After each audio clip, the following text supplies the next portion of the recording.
Thank you, Vicky. And as you may have seen from your programs, the title of this particular panel is called International Perspectives, the Role of the Arts, Arts Therapies, and Psychotherapies in Supporting Mental Health in Black Communities. We have this extraordinary group of Black professionals in mental health. But before we dive in there, we had a conversation yesterday, coming into relationship with each other, preparing a bit for this space, and we wanted to share a gift that arose from that conversation with all of you. And that gift is a song that music therapist Jasmine Edwards is going to lead us in while we sit with this, the title of the panel, with the conversation we're about to have, and just ready ourselves. So, Jasmine, I'll turn it over to you. Thank you, Nisha, and thank you everybody for having me. Going to open the space with a song called At the Purchaser's Option by Rhiannon Giddens.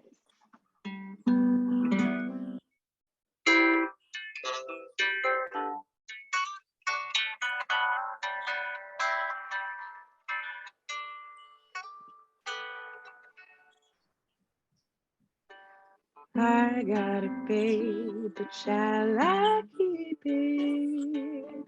Twill gonna pay, and I'll be repaid. How can I love in many ways? This little faith upon my breast.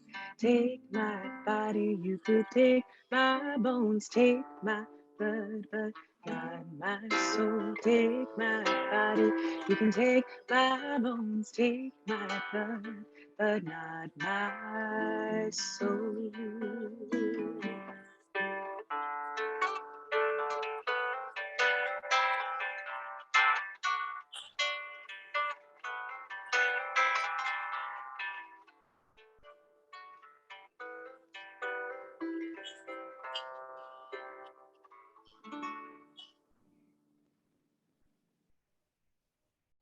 Jasmine.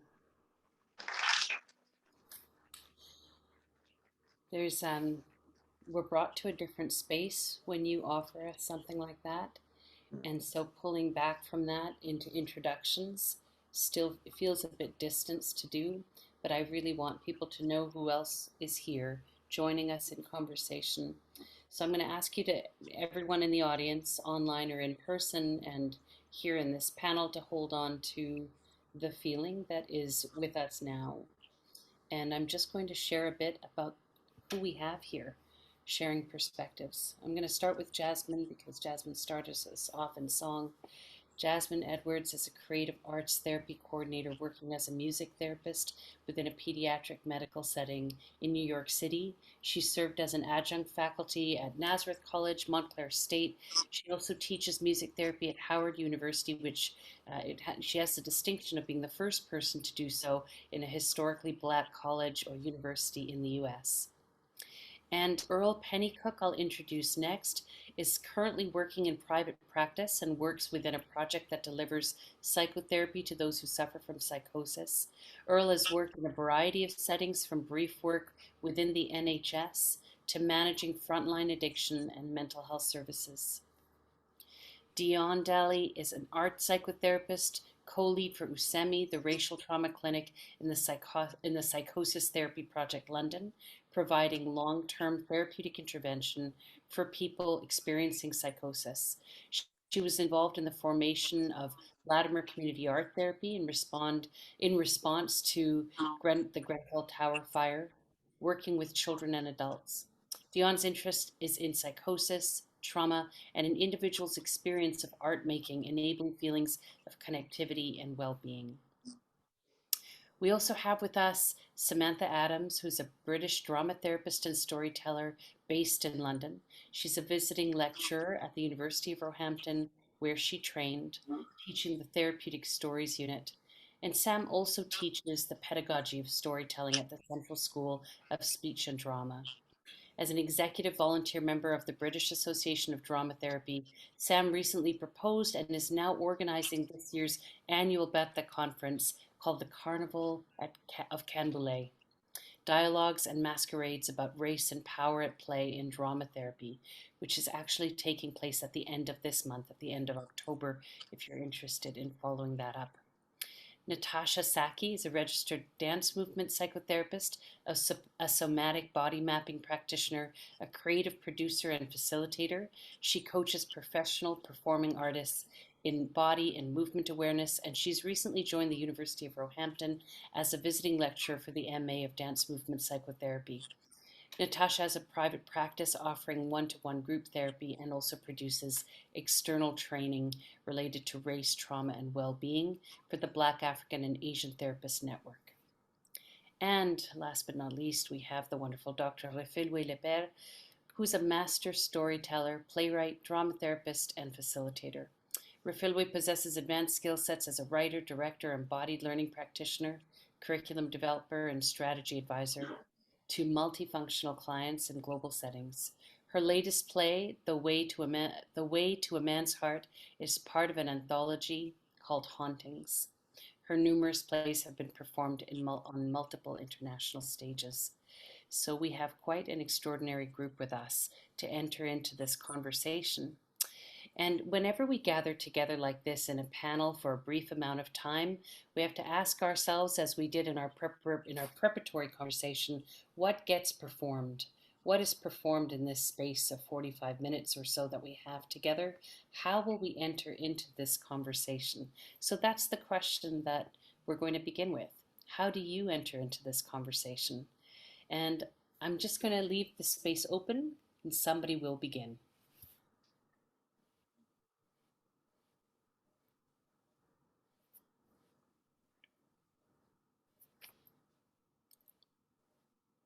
I'm very happy to begin.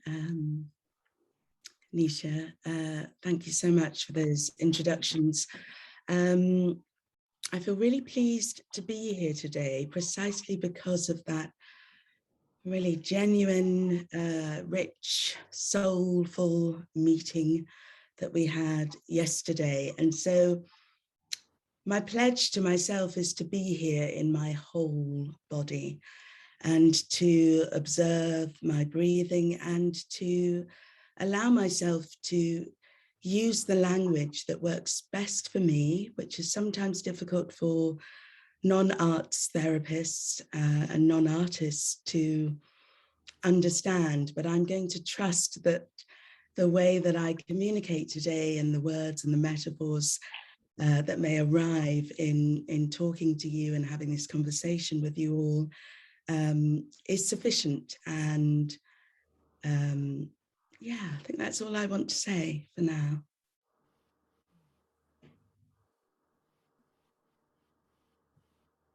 I should say that one of the things that gets performed when we come together in panels is the act of speech. And so I will just invite us as a panel, as you find your way into this conversation, to embrace the very methods, modalities, art forms that brought you here, that have inspired you in this, over the course of your careers so far and in your work today. So I wanted to thank you so much for this moment, and Jasmine for the offering. I'm still quite in my feelings and trying to find a moment and breath. But thank you so much. That was a really genuine, and I think part of what we were trying to do and engage with is this: how do we become present in a very genuine way, and in a way that doesn't leave us all raw? Because when we start talking about mental health, or we talk about the the existence of BIPOC people in the world, it's a very touchy. It's personal, right? It's personal for all of us, so you can't, in a way, to be quite heady about it and try to, share in a very heady way. How do we start thinking about what does it mean to Black Lives Matter? But it's like the idea that I suddenly am placed in this moment where I have to really articulate that I matter. Can't we just talk about other things, right? Can't we have another conversation? But thank you for the entry, and so therefore the entry allows for other ways of thinking around how do we then engage and make with each other. So I was thinking about how I make and how I engage with Black people. I create plays and I make plays.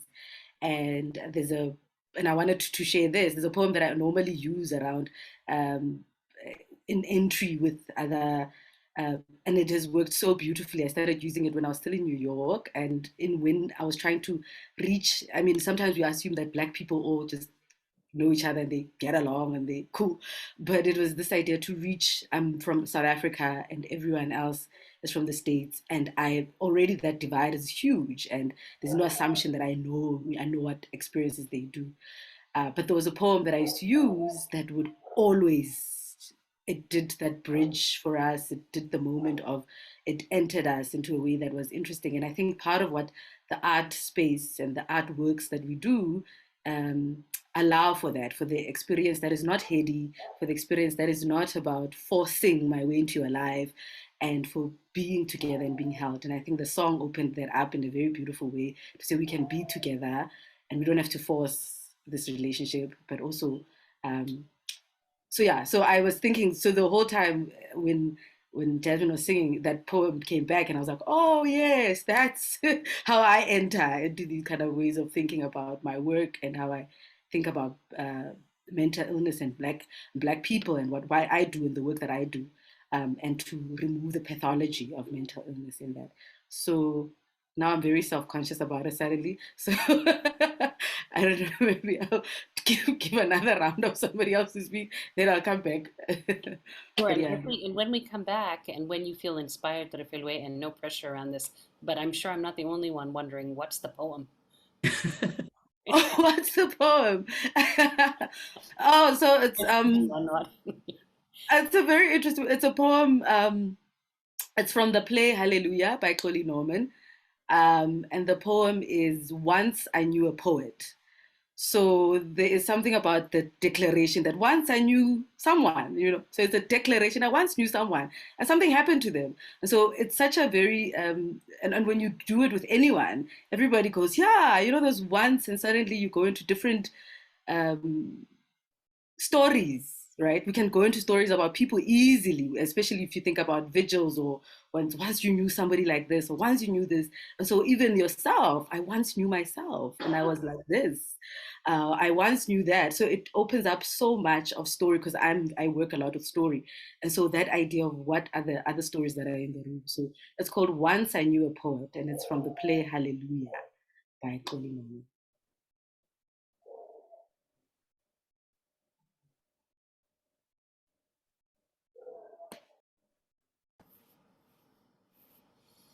I'd like to say how I'm arriving today. And I think one of the things that happens when we are on panels, we feel maybe pushed into feeling that we need to be an expert. And I'm arriving from my experience, professionally, but also individually.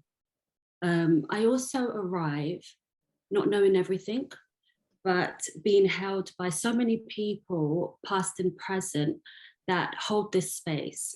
And I draw on them. I draw on my colleagues, and I draw on the books and so many people that have also held, especially myself, during our last 2 years, where race trauma has really been at the forefront of our community.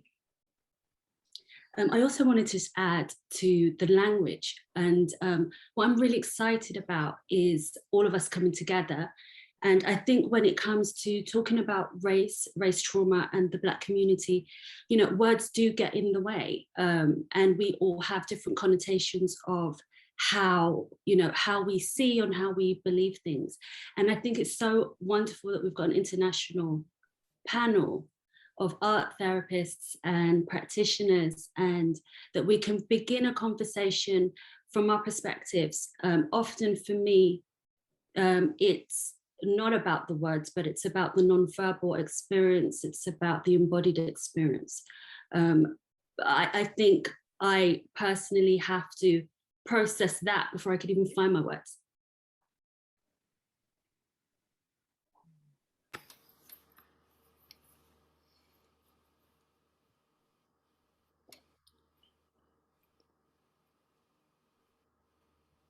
It makes me think about the spaces between encounters in private practice or in hospitals, the spaces where you work, how you care for yourself, your body, and your breathing as you continue to encounter the past, future, present, which is a term that Samantha used in a bio that people can read on the Edge Hill site. There's much more to know about the folks that you see here, of course.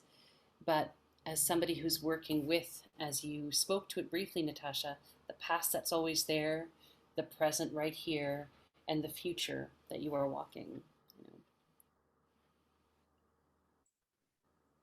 Yeah, I think being on this panel, it's been, and having to think about where I am in my body, which is a very relevant point, because it reminds me of how it is for our patients and clients. Like, it puts me back in that body's feeling of what they will be experiencing when they're with us, and what they are carrying day by day. I mean, we are all relatively high functioning in terms of our everyday life, but a lot of our patients and clients are not.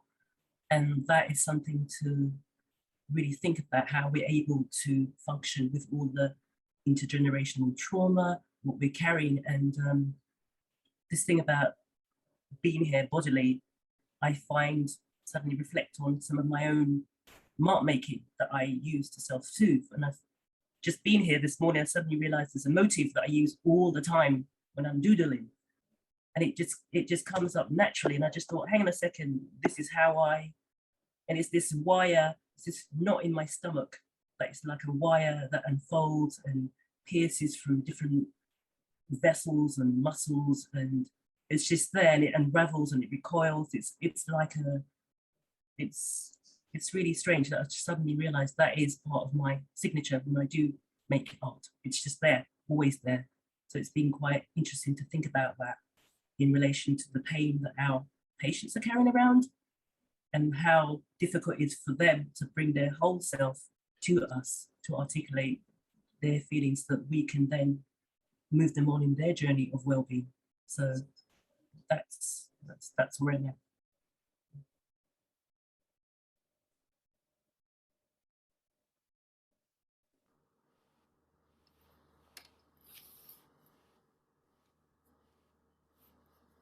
Earl, I'm going to pass it to you. How do you find your way into this? You know, it's really interesting being here today and hearing what people have had to say so far, because for me, when I think about my experience and what brings me here, I'm often left thinking about my experiences at school, where I was able to start to express some of the discomfort that I felt at home and in society as a whole through art. You know, it led me to go into art school, but I was unable to form the words to articulate my distress that I was able to do through art. And I think my journey as a whole leads me to just be able to sit with the uncomfortability of what I feel and what I experience, but the people that come to see me as well. Because often I always feel that people aren't psychologically unwell. I come from a belief in the school that society makes people unwell through their experiences. Mm-hmm. And it's just about allowing myself to sit with the uncomfortability without responding to it.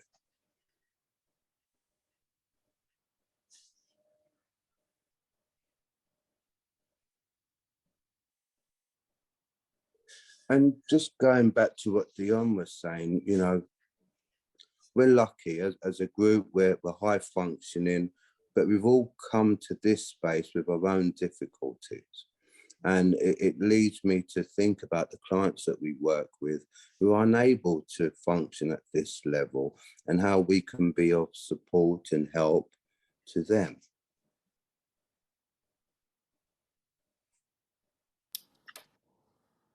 That sounds like another question. It's open to everybody.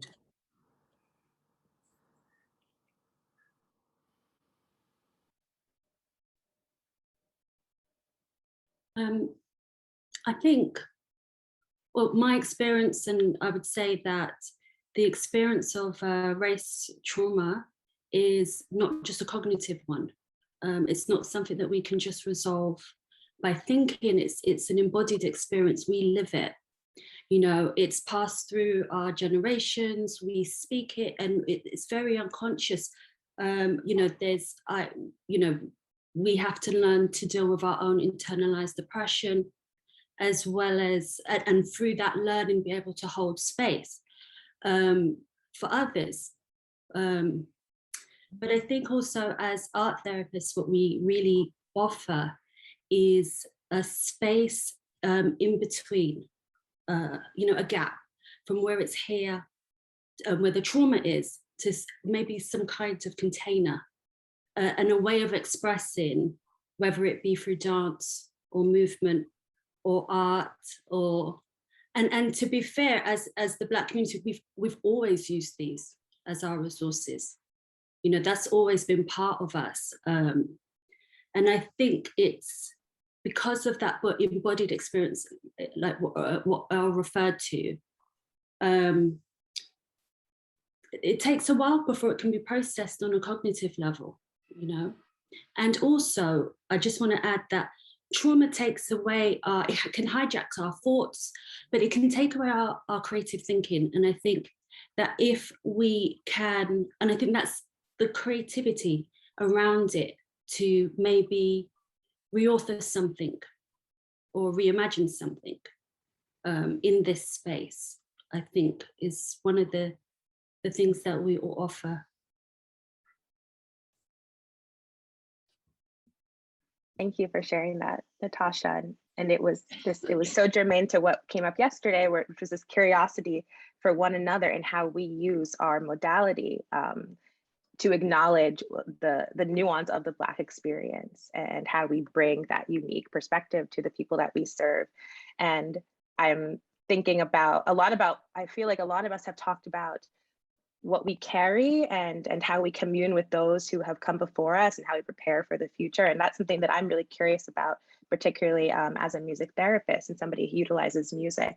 And I think we've all alluded to the fact that people have used arts for healing for years and years before it was formalized into the professions that we all work in right now. And that's something that I like to explore with my students at Howard, students within a historically Black university, at me as a Black professor, about how has music already functioned in the lives of Black people, and how can we honor that in therapeutic spaces. And I like what you said about holding, because I think that music does have this capacity to hold us in those difficult moments, in that ambiguity, in the not knowing. It allows us to kind of hover in that state, but also provide a sense of safety.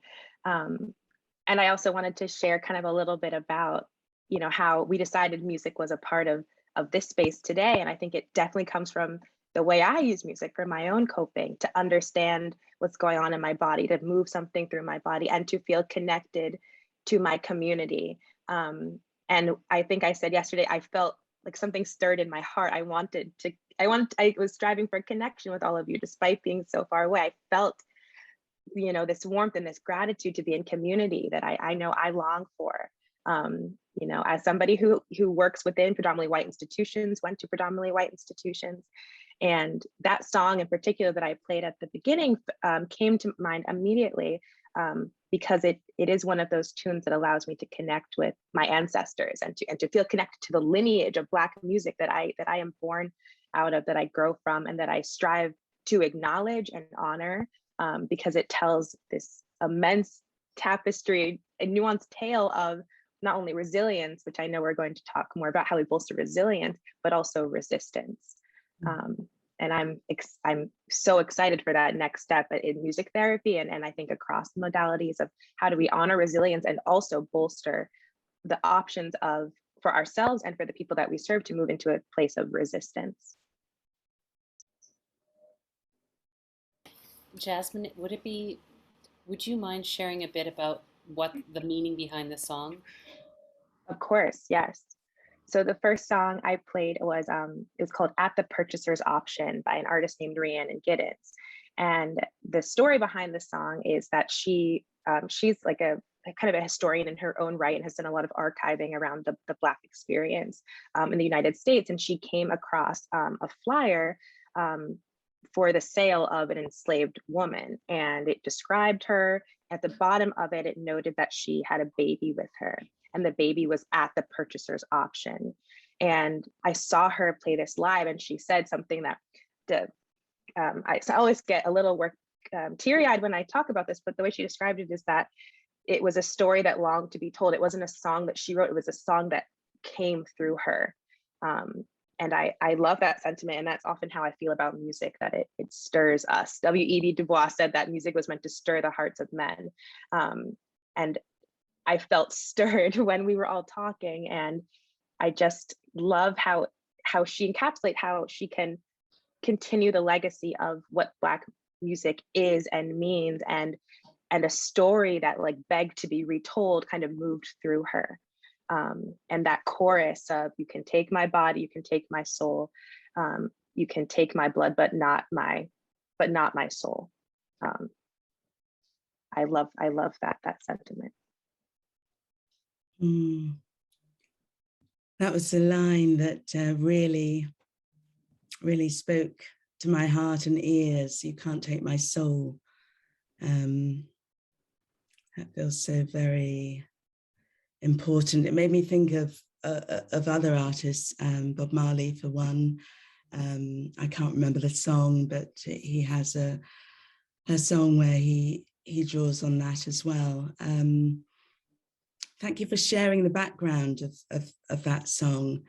It took me to an image that I used to have as a child and recurred when I started thinking about writing about academic writing and how I was going to be able to do that.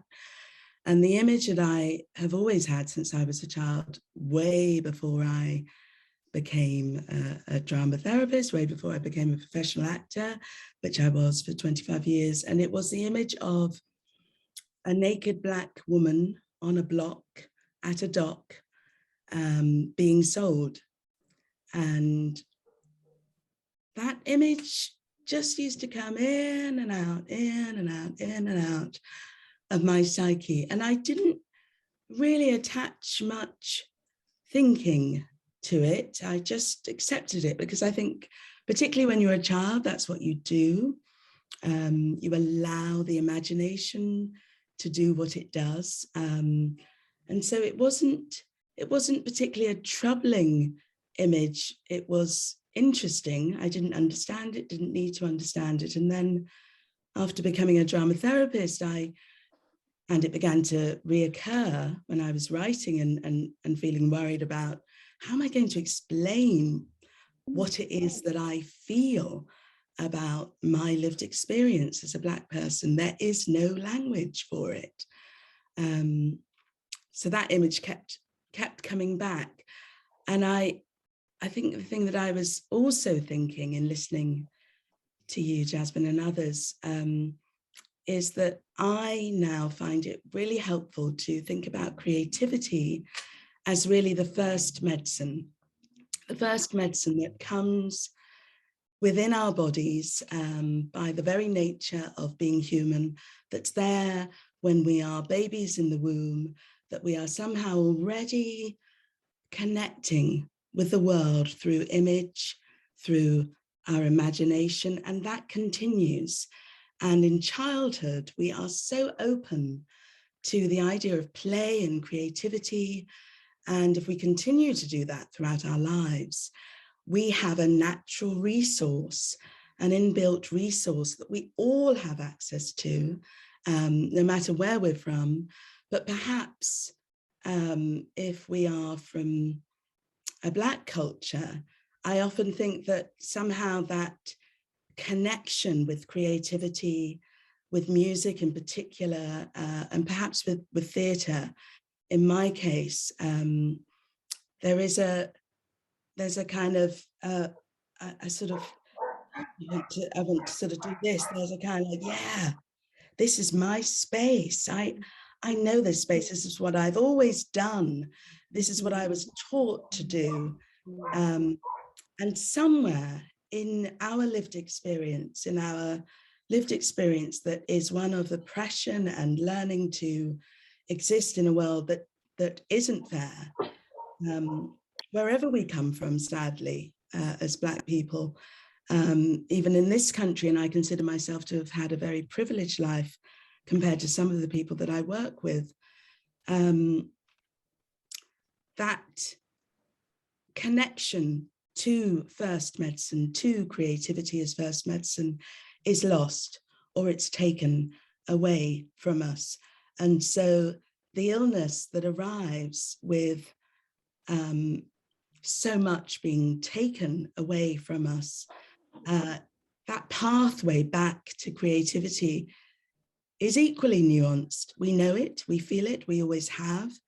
And yet allowing ourselves as adults to step back in to first medicine, to creativity as first medicine, to be with ourselves without the need to explain, to articulate, without the fear of being misunderstood or misinterpreted, without the fear of being judged as being monsters or being feared by others because of our natural, embodied, expressive Blackness that is a gift, a magical gift that we still carry in our soul. To get back to that space can be so difficult. And I think that's the thing that often in my work with clients and with children, that's a space that often makes me cry,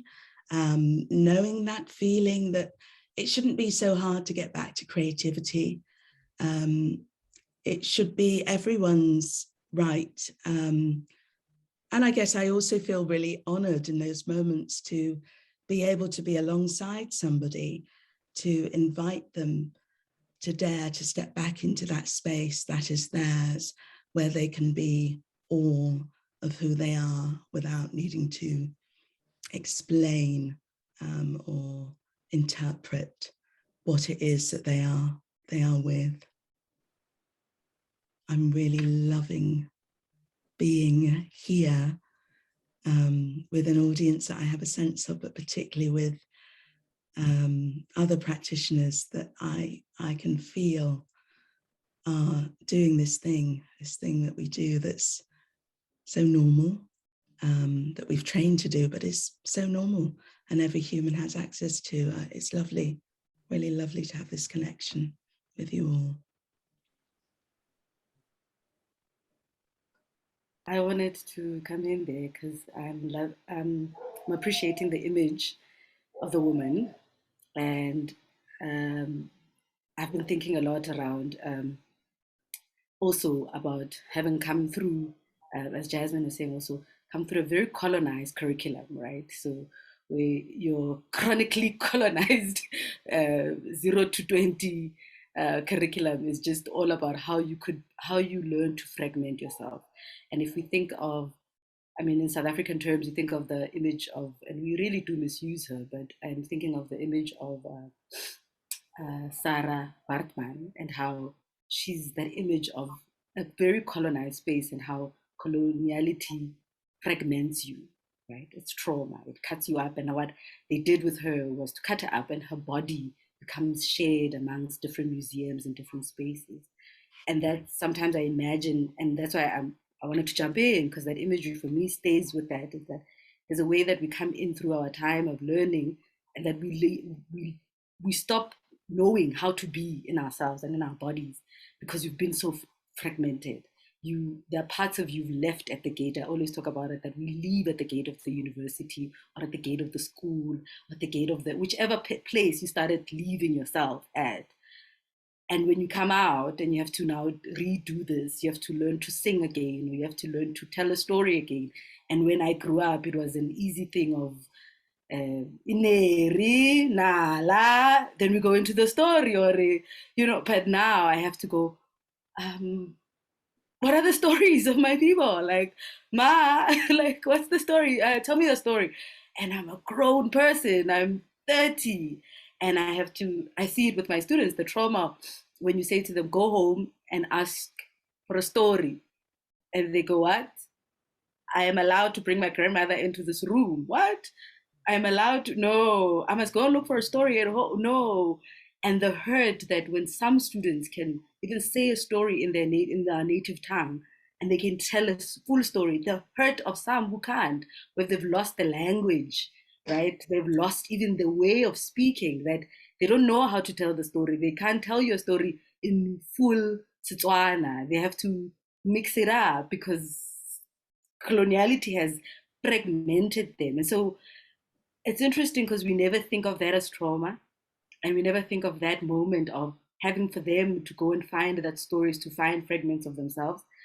But I've noticed that even when we do that and when we find those stories and they remember the stories, or they remember sometimes jokes, I say to them, go and find a joke, because sometimes stories are just so hard, but a joke perhaps is easier to tell because a joke can be told like this. So somebody can say, no, I've got a joke for you. Here's a joke. So you bring that back to class, or you bring back to school. Suddenly there's also what Jasmine was talking about. There's resilience, there's resistance, there's the jokes that have stayed with us that are about us making it, right? It's the joke that is about the super. I mean, there's one joke that the students always come. I didn't even know that everyone was from any culture. This joke about how to be Superman, and it's like everyone seems to find that joke, and it comes back in different languages. And I think there's something about that imagery, right? Of, for me, that it sits with that idea of how we got fragmented, but then in the work that we do and in the art making that we do is our way of, I don't even, remembering, right? You are remembering yourself. You're membering yourself back. You're finding the members of yourself, members of your body, members of your clan, members of your tribe, members of your, but you're finding those things out there. And I think these moments, for me, it's interesting. It's so much fun to notice that and go, oh, and like immediately when somebody says something, oh, yeah, that I'm remembering even things I didn't know I knew I could remember. And that is the work that we do. The work that we do is that we create, we doodle. So when Dion was talking about doodling and how that, what is your, I mean, one of the questions that we had said the last time, what is that practice that you do that is your people's practice, or your practice of healing, or your practice of doing, or your practice, and those are those things that we have found they've lived through us, even when you were fragmented, even you had to leave parts of yourself. Okay, I'm gonna leave this. I'm gonna go in now into class. And because when you leave class, you forget to pick yourself out of the door or pick yourself out at the gate, and so there's a number of you also at the gate, so you don't know which one you're picking up. But yeah, so thank you for that, for just for this moment of remembering like things that we are doing, remembering ourselves again and going, that's me. Yeah, that's me. That's who I am. And if I may, I just want to come back with that re-remembering and also the reimagining that Natasha was talking about, I think at the very beginning, or perhaps it was Jasmine, that we're trying to do both of those things, but it's not just both of those things, because there's so much more in the middle, the nuance of it. Nisha very kindly mentioned a phrase that I believe I will be with for the rest of my life, which is, I find it difficult to talk about the past without talking about the past that is here now, present, that I have a sense of in the Black lived experience, which is colonialism, but also the future that I dream about in my modality. It's through the creative actor's imagination and the storyteller's imagination. But I was wanting to sort of specifically say that our journey back to the whole, and that journey that our clients have to make to find those pieces, to capture those pieces, yes, they are, some of them are in the past, and some of them we allow a pathway to capture them from the future as well, and of course the present. And the story that we are, the story of us, the story of the individual is so very complex, because of course colonialism is part of the lived experience. And therefore I and many people have to face and embrace the fact that I am British. I'm British. That's real. I was born here. My voice, everything about my voice is so British. And how do others navigate that journey back to ourselves, accepting the history, the trauma that's come with the history that's still so present, and yet give myself permission to be who I am. I am not just an African woman. I'm not just a Black woman with Caribbean heritage. I am a British, Black, Caribbean, African woman who was very dramatic as a child and was sent to speech and drama classes from the age of 4 to 16. And so this voice is a product of my Britishness and everything else that makes me. So how do we find those pieces and make ourselves whole again and include everything that is our story, and the very painful part of our story that is colonialism, that we are products of pieces.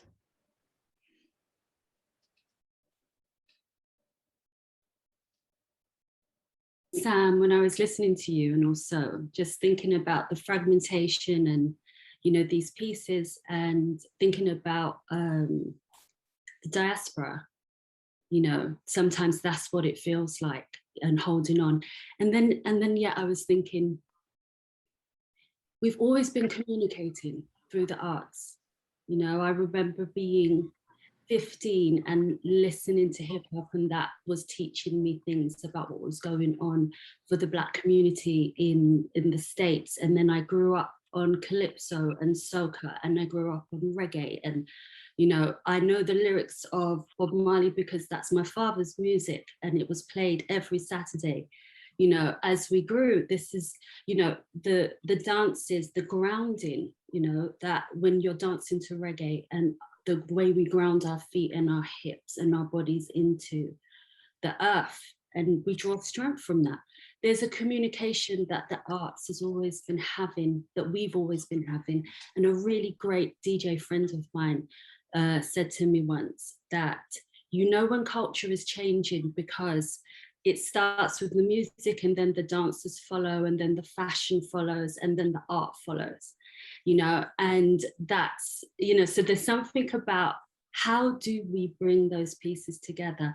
And I think that's also something that the arts has always done, is kept our communication and if we really look about how far that goes back, we're talking about the drum being the communication, in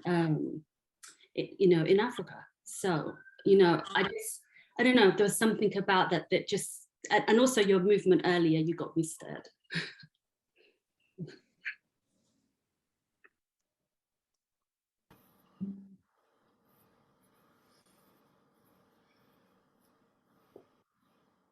Yeah, I suppose listening to what, I'm picking up on a few things what people have said in relation to, I think it was Natasha on gaps earlier, that kind of resonated with me, because I think what we offer as creative therapists is something unique in that there's a safety about being in the gaps, using the creative process in a way that language doesn't allow, because as Sam is saying, how we speak, depending where we're brought up and our upbringing, it can actually,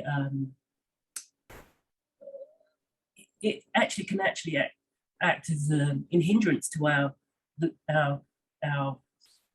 therapeutic experience, because we bring all sorts of assumptions when we hear a certain accent or a certain background. So I think with the creative arts, because it is non-verbal, we are given permission to sort of almost like recalibrate different aspects of ourselves in a way which is sort of multi-purpose, in that we can look at, in the space with our patients, clients, there's this neutral space where we can be together, where we have an opportunity to put our differences to the side and to look at what brings us together, because it's about connecting back to ourselves, really. How do we, this space has been very good for me to think about that, because I'm working with clients where it makes me think, well, how connected am I to myself in terms of my different bits and pieces?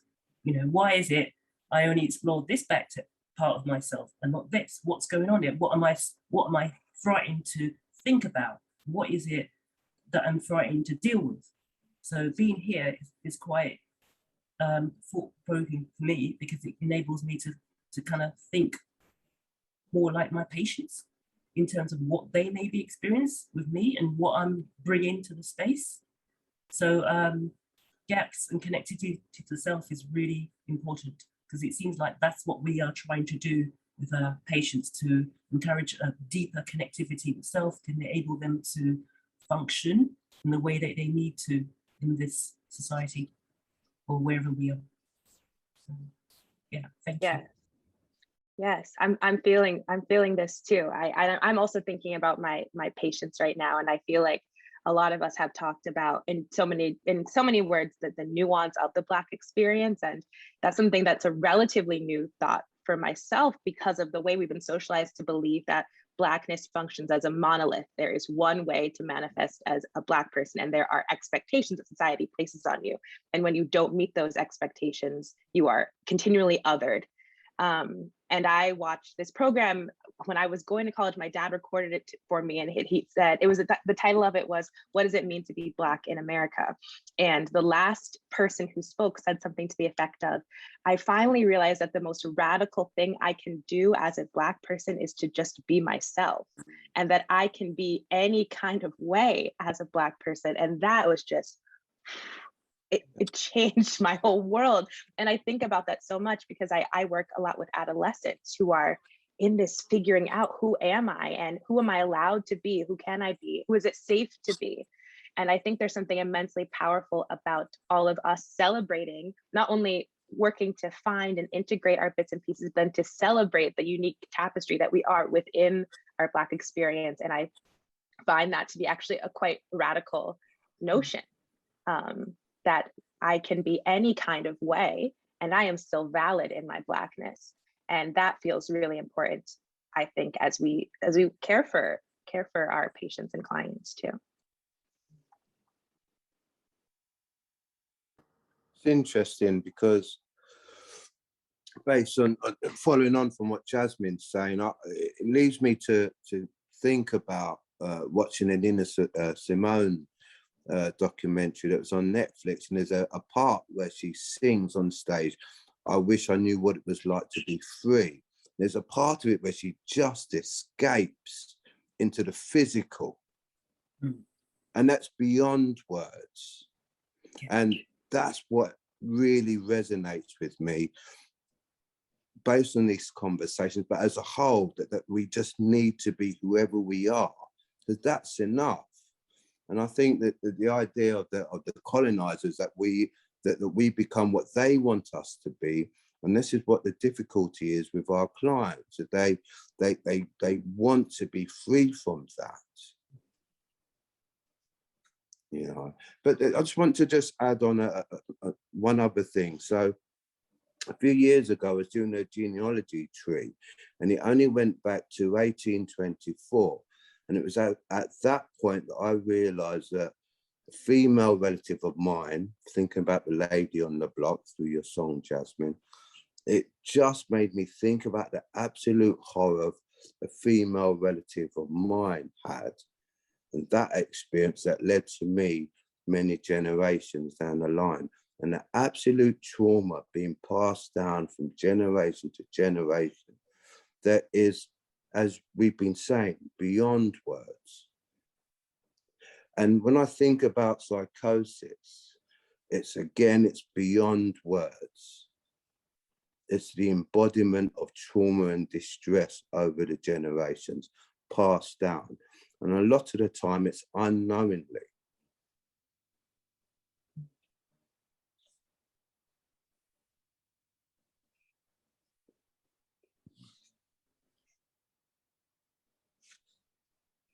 How do we get the Western model of medicine, of psychiatry, to understand the language that comes with trauma to validate it, to listen to it, to not silence it, to not drug it, to not restrain it, but to allow it.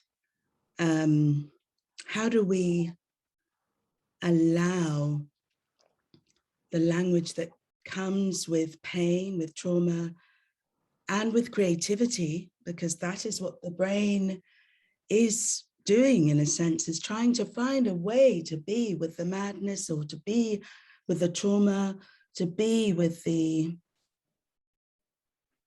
experience. Our difficulty very often as arts therapists working within institutions is one that arts therapists are, often not perceived to be as clinical as we apparently need to be.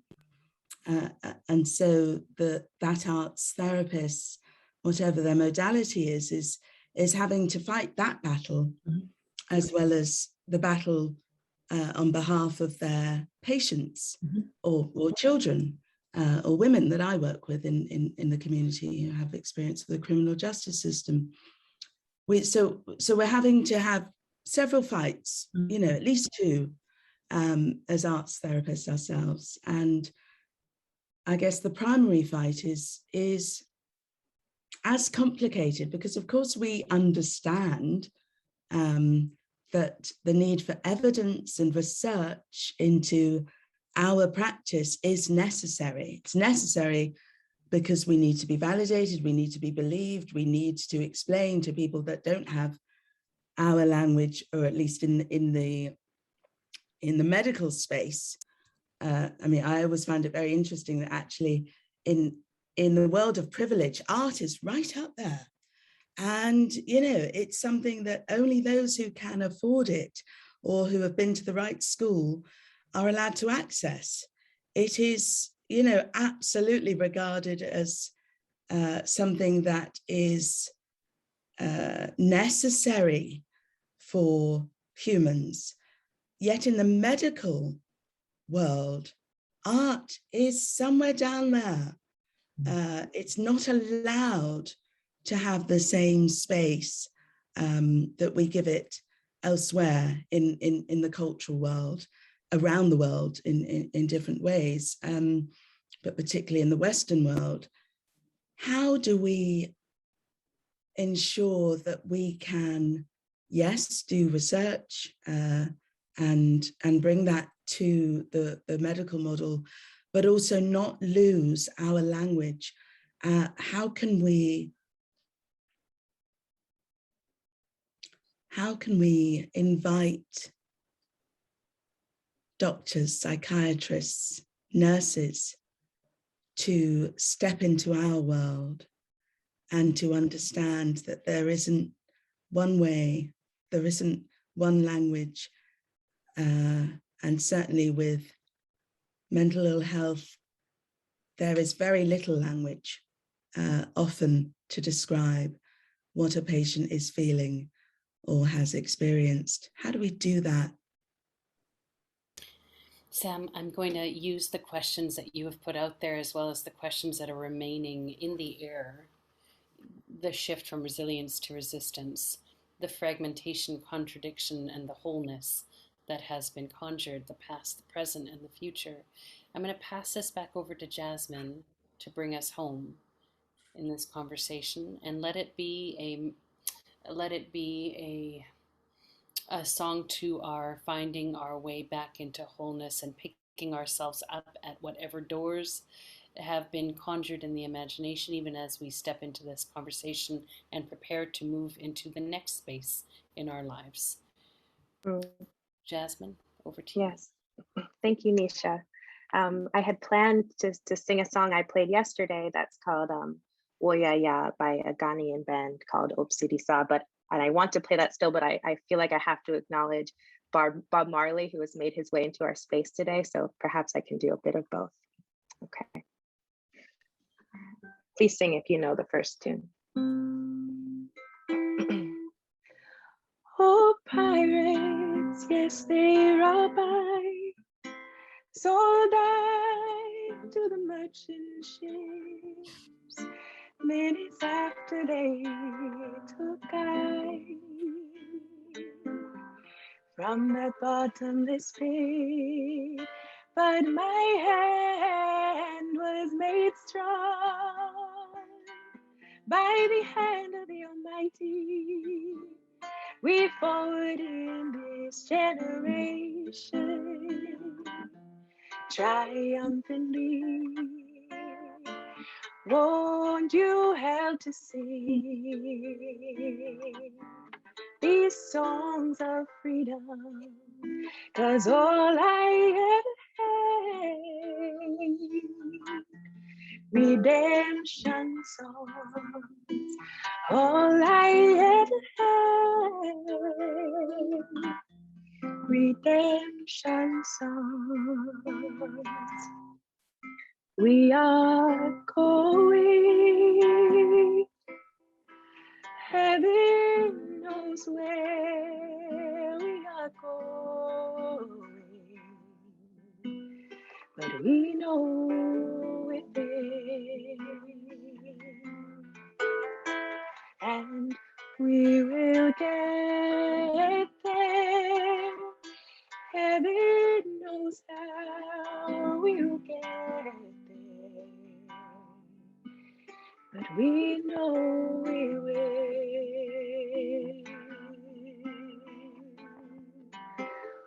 Oh yeah, yeah. Oh yeah, yeah.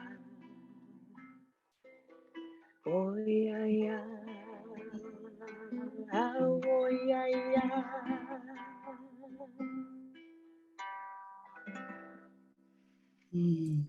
Thank you. Thank you all.